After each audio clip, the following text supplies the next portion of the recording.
What do you get when you travel on those old Florida back roads, along with eating at one of those tucked away food joints? You get some good old back road stomping. Join this good old boy loving life by off-roading and back roads exploring one trail at a time.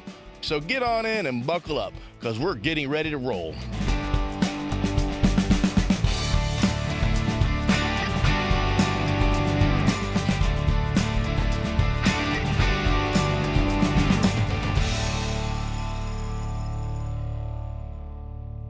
In this packed episode, we'll give you a fresh update on the mods made to the VELLA GULF Jeep. Then we will have a guest speaker talk with us about alignments and why they are important. We will then make a visit to Osceola National Forest. I'll drop by and see James Mayer, and together we'll be having a little wrenching party.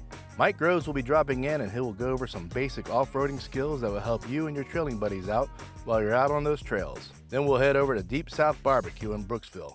We'll see what everyone's talking about.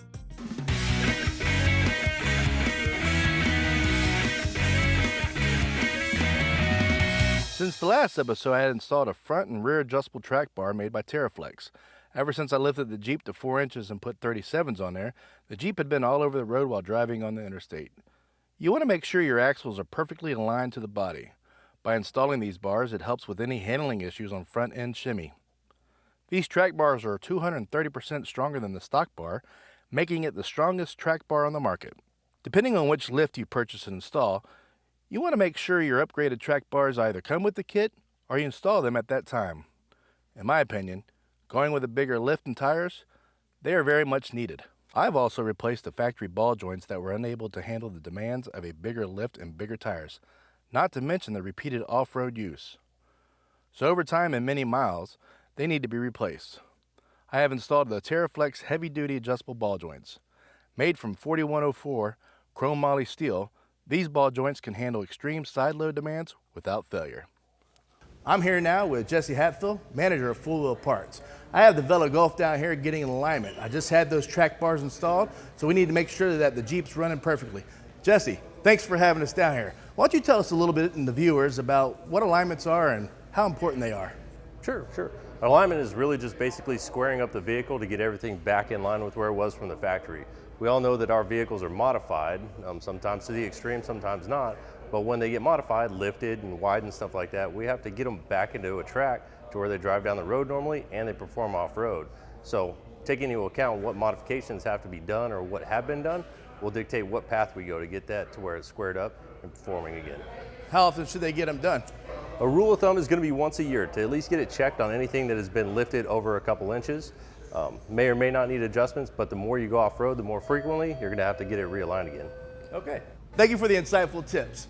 Piece of advice, folks. If you're in need of an alignment and you want to do a big event like, say, Jeeping with Judd, make sure you save yourself the time and money, because if you go to that event, you're definitely going to knock your vehicle out of alignment if you just got one done. Jesse, thank you again for allowing us to come down here and being on the show. Thanks for coming down. Appreciate it. Thank you.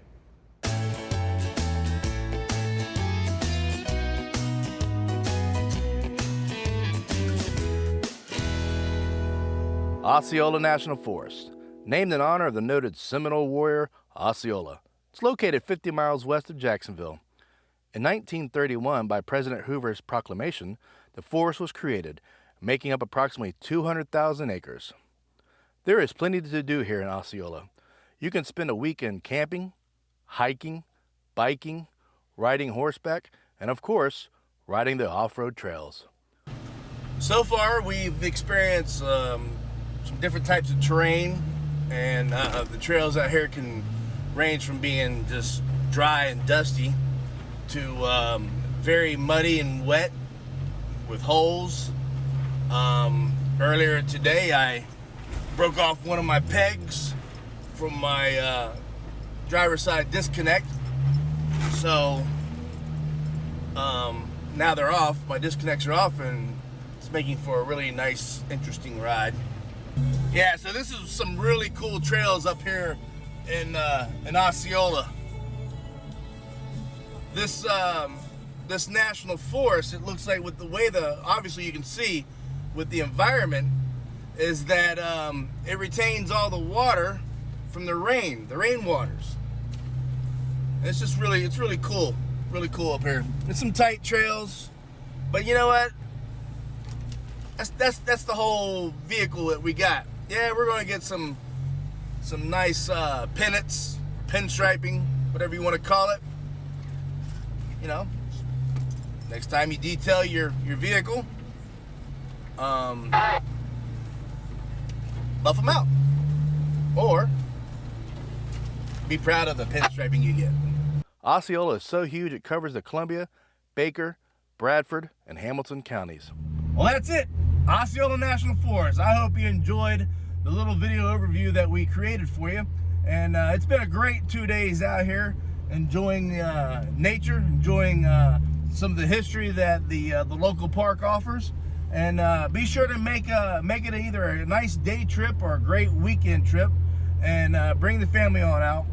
So stay tuned and let's see what's coming up next.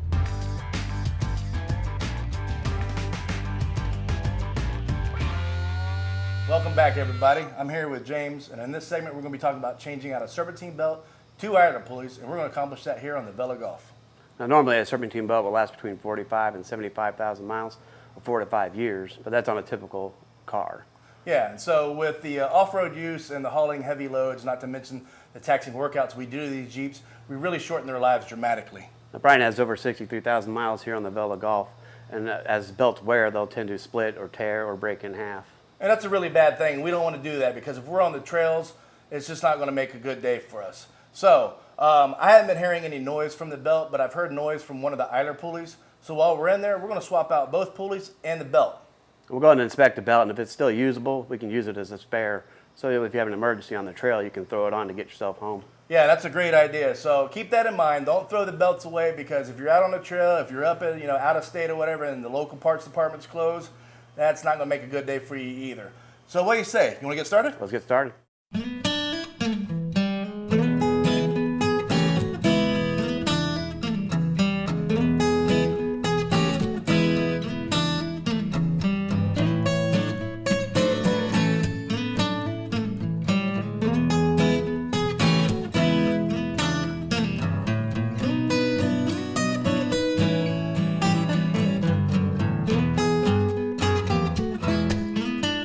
Well, there you go. Mission accomplished. It was a hot job, too. Very hot out here today, but she's good as new.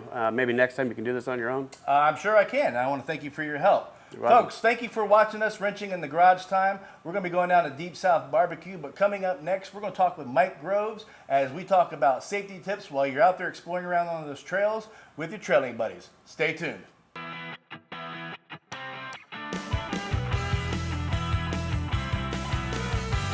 We've all been broken down, out of gas, blown a tire, or gotten stuck in the mud. Some of you have even broken an axle or just hydrolocked your Jeep. I'm here today with Mike Groves, certified safety specialist, and today we're going to go over some basic items you should have in your Jeep when you're new to trail riding. But remember, they're basic items because the list can go on and on. Mike, welcome to the show. Thank you, Brian. So today we're going to talk about some of the basic items. And probably one of the most important, one of the very first mods that you should probably put on your Jeep is fire extinguisher. This isn't just for your safety, it's for the safety of others. And when you're out in the woods, this could help prevent a really large fire.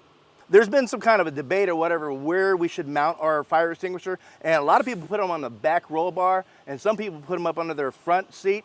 I think it's a good idea to have it on the front seat because it's easier access. And if your top's up, you got to go in there, you got to unstrap it, you got to grab it, whatever. But if it's in the front seat, you just pull the pin and pull the extinguisher and take it and run wherever you need to go. I agree, and at only $15 for a fire extinguisher, there really isn't a reason why you can't have one, if not maybe 2 of these. One of the other items that's really important is a first aid kit. It doesn't matter if you spend $20 on a first aid kit or $300 on a first aid kit. Having something when you're out there in the woods could be the matter of life and death to you or someone that you're with. Different types of straps. This is a specialty strap by Factor, and it hooks onto roll bars, it hooks onto frames. It's for very unique purposes. You have toe strap here from ARB or a tree strap from Gear America. Whatever you get, make sure you get what you feel you need. If you're going to do this a lot and you're going to do a lot of wheeling, buy the better product. And if you're going to just wheel every occasionally, any of these products would work just fine. But you get what you pay for, just like anything else on your Jeep. If you buy something cheap, it may leave you stranded. And like I was saying earlier, these basic roadside kits, you want to make sure you definitely have those in there with jumper cables and flashlights and flares. And these tree saver straps and these towing straps, they make really good tools. So make sure you really invest well and you get some really good name brands and that will hold up. So one of the most important factors, I think, is to not get stuck. Very so when true. you're talking about not getting stuck, one of the easiest and most economical things to do to keep from getting stuck are air down tools. So these right here will allow you to lower your air pressure to get more traction off-road and really hug to the obstacles better. If you're going to get something to air down, I would also invest in some form of compressor to bring your air pressure back up. Yeah, because you definitely don't want to bum off other people and borrow their tools. So, They do that. Yeah, we do that a lot. Yeah. So, but I got my stuff now. And he's right, you know, you want to air down and the tires will grab onto those rocks and it'll make your climbing a lot better. Yeah, and you know, like you said, the basic stuff, air down tools, straps, first aid kit, fire extinguisher, throw in a pair of gloves. And I gotta tell you, one of my favorite pieces of gear in there is a yard-sized garbage bag. If you drag one of these straps through the mud and you put it in the back of your vehicle, it's gonna get everywhere. So get one of your nice big yard trash bags and always have it available to throw your straps in should you have to drag someone or yourself out of the mud. Yeah, and the trash bags will also help you with the old tread lightly. So whatever trash you take in, make sure you take it out. And also, you know, help out a little bit more. If you see trash out there, pick it up, take it out. Absolutely. Clean up our forest. Mike, thanks so much for giving our viewers insight on some of the basic necessities that they'll need in their vehicle while they're off-roading. Hey folks, I can smell that smoker. The time is here. Back road grubbing, coming up next.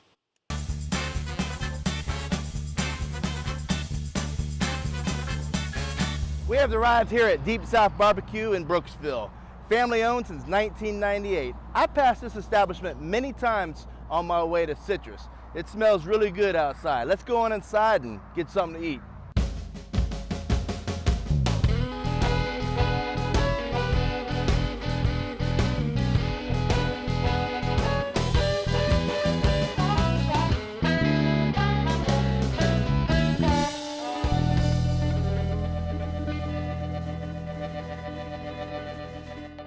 I don't know what to say, folks, but this looks delicious. I'm going to dig in. So, Deep South BBQ. They've got good sweet tea. Their baked beans has Spanish beans in it, which is also called garbanzo beans, black beans, and traditional, you know, baked beans. These bacon wrapped tater tots are so delicious. Now, let's try the pulled pork sandwich.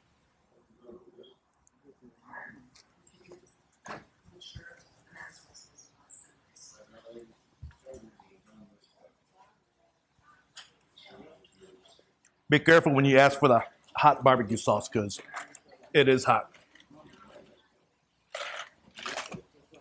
Once again, we've hit another gem for a great dining experience on Back Road Stompin'. So come on down to Deep South BBQ in Brooksville. I hope you enjoyed this episode of Back Road Stompin'. It's been a great pleasure getting you up to speed on the VELLA GULF Jeep, as well as taking you around to different places in Florida. If you haven't done it yet, please click on the subscribe button at the bottom of the page so you can get alerts of when new episodes come out. I again want to thank the promotional partners for making sure that this show has become a success. So, continue stomping around, exploring Florida, one trail at a time.